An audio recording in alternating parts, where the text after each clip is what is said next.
হরে কৃষ্ণ বন্ধুরা, রাধে রাধে।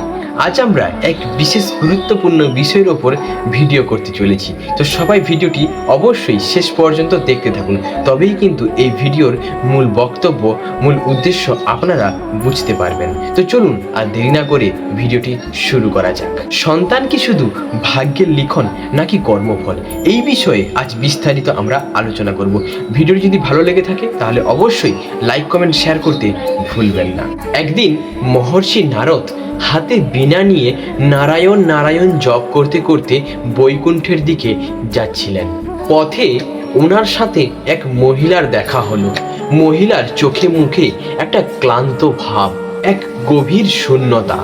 তিনি করুণ স্বরে আর্তনাদ করে উঠলেন। তিনি মহর্ষি নারদকে বললেন, হে মুনিবর, আজ পর্যন্ত আমার কোলে কোনো সন্তান খেলাধুলা করেনি, কোনো সন্তান খেলেনি। আপনি তো স্বয়ং ভগবানের দেখা পান, একটু ওনাকে জিজ্ঞাসা করবেন তো যে আমার কোল কবে ভরবে। মহর্ষি নারদ করুণার সাথে সেই মহিলাকে বললেন, ঠিক আছে মাতা, আমি জিজ্ঞাসা করব। এই কথাটা বলে মহর্ষি নারদ সামনের দিকে এগিয়ে চললেন। তারপর মহর্ষি নারদ বৈকুণ্ঠ ধামে পৌঁছালেন। মহর্ষি নারদকে ভগবান শ্রীকৃষ্ণ অর্থাৎ আমাদের ভগবান নারায়ণ ওনাকে স্বাগত জানালেন। ভগবান নারায়ণ বললেন, এসো নারদ, সব কুশল তো, অর্থাৎ সব কিছু ভালো তো? এই বলে ভগবান শ্রীকৃষ্ণ অর্থাৎ আমাদের ভগবান নারায়ণ তিনি নারদকে স্বাগত জানালেন। নারদ প্রভুকে বললেন, প্রভু, রাস্তায় এক মহিলার সাথে দেখা হলো। তিনি বড়ই ব্যাকুল হয়ে জানতে চেয়েছেন ওনার সন্তান কবে হবে। ভগবানের মুখ তখন গম্ভীর হয়ে গেল। ভগবান তখন নারদকে বলছেন, ওই মহিলার ভাগ্যে কোনো সন্তানের যোগ নেই, তাকে গিয়ে তুমি এই কথাটা বলে দেবে। ফিরে আসার সময় মহর্ষি নারদ দেখলেন সেই মহিলা দূর থেকে ছুটে ছুটে আসছেন। ওনার চোখে আশার আলো। তিনি জিজ্ঞাসা করলেন মহর্ষি নারদকে, প্রভু কি বলেছেন? মহর্ষি নারদের উত্তর বজ্রের মতো আছড়ে পড়ল। মহর্ষি নারদ সেই মাতাকে উত্তরে বললেন, মাতা, তোমার ভাগ্যে কোনো সন্তানের যোগ নেই, কোনো সন্তানের মুখ নেই। মুহূর্তের মধ্যেই চারিপাশ স্তব্ধ হয়ে গেল। মহিলার পায়ের তলা থেকে যেন মাটি সরে গেল। তিনি ফুঁপিয়ে ফুঁপিয়ে কাঁদতে শুরু করলেন এবং মহর্ষি নারদ এই কথা বলার পরে তিনি ওইখান থেকে চলে গেলেন। তারপরে কিছু সময় বয়ে গেল।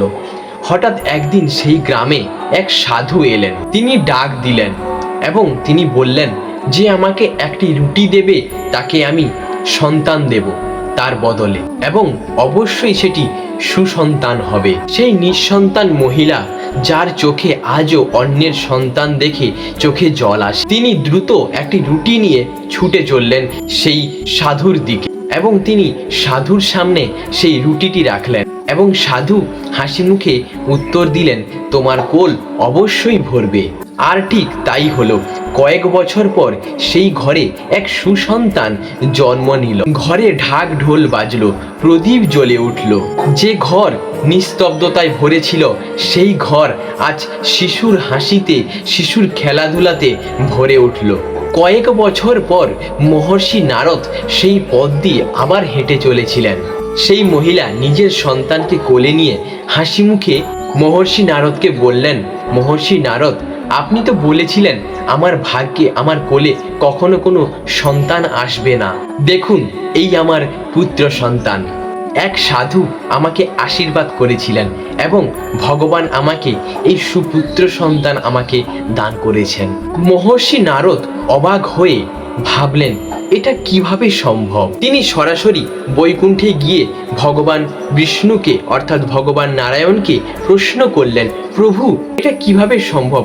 আপনি তো বলেছিলেন সেই মহিলার কোনো সন্তানের যোগ নেই, সেই মহিলার কোল কোনোদিন ভরবে না, সেই মহিলার কোনো সন্তান হবে না, তাহলে এটা কিভাবেই সম্ভব? ওই সাধু কি তবে আপনার থেকেও আরো শক্তিশালী? ভগবান তখন আর হাসলেন না। তিনি গম্ভীর হয়ে বললেন যে নারদ, আমার শরীরটা এখন ভালো নেই, ওষুধের প্রয়োজন। মর্তলোকে যাও এবং মর্তলোক থেকে আমার জন্য এক বাটি মানুষের রক্ত নিয়ে আসো। মহর্ষি নারদ তখন হতবাক হয়ে মর্তে নামলেন, অর্থাৎ পৃথিবীতে এলেন। তিনি দাঁড়ে দাঁড়ে ঘুরছেন এবং কেউই কিন্তু রক্ত দিতে রাজি হচ্ছেন না, বরং লোকে উপহাস করে বললেন, কি ভগবান অসুস্থ? যাও যাও পাগল কোথাকার। নারদ ক্লান্ত হয়ে এক জঙ্গলে পৌঁছলেন। সেখানে সেই সাধুর দেখা হলো নারদের সাথে। সাধু জিজ্ঞাসা করলেন, মহর্ষি নারদ, আপনি এই জঙ্গলে কি করছেন? নারদ অসহায় স্বরে বললেন, প্রভু এক বাটি মানুষের রক্ত চেয়েছেন। সাধু এক মুহূর্তেই ইতস্তত না হয়ে তিনি বললেন, ছুরি দাও তাড়াতাড়ি। কোনো কথা না বলে তিনি ছুরি দিয়ে ওনার হাত কেটে তিনি এক বাটি রক্ত মহর্ষি নারদকে দিলেন। নারদ এটি দেখে স্তব্ধ হয়ে গেলেন এবং তিনি সেই এক বাটি রক্ত নিয়ে বৈকুণ্ঠে পৌঁছলেন। ভগবান সেই রক্তের বাটিটি হাতে নিয়ে মহর্ষি নারদকে বললেন, নারদ, এটাই তোমার প্রশ্নের উত্তর। সেই সাধু আমার জন্য নিজের প্রাণের রক্ত দিতে এক বিন্দু মাত্র ভাবেনি, তাই তার ইচ্ছাই কি আমি কাউকে সন্তান দিতে পারি না? আর তোমার শরীরেও তো রক্ত ছিল, কিন্তু তুমি তো এক ফোঁটাও দিলে না। শিক্ষা: মানুষের ভাগ্য কেবল তার ললাটের লিখন দিয়ে তৈরি হয় না। মানুষের কর্ম, করুণা এবং অন্যের জন্য নিবেদিত নিঃস্বার্থ প্রেম ভাগ্য পরিবর্তনের ক্ষমতা রাখে। আশা করি বিষয়টি আপনারা বুঝতে পেরেছেন। ভিডিওটি ভালো লাগলে অবশ্যই একটি লাইক দিন এবং আপনার প্রিয় বন্ধু বান্ধবের সাথে ভিডিওটি শেয়ার করে দিন।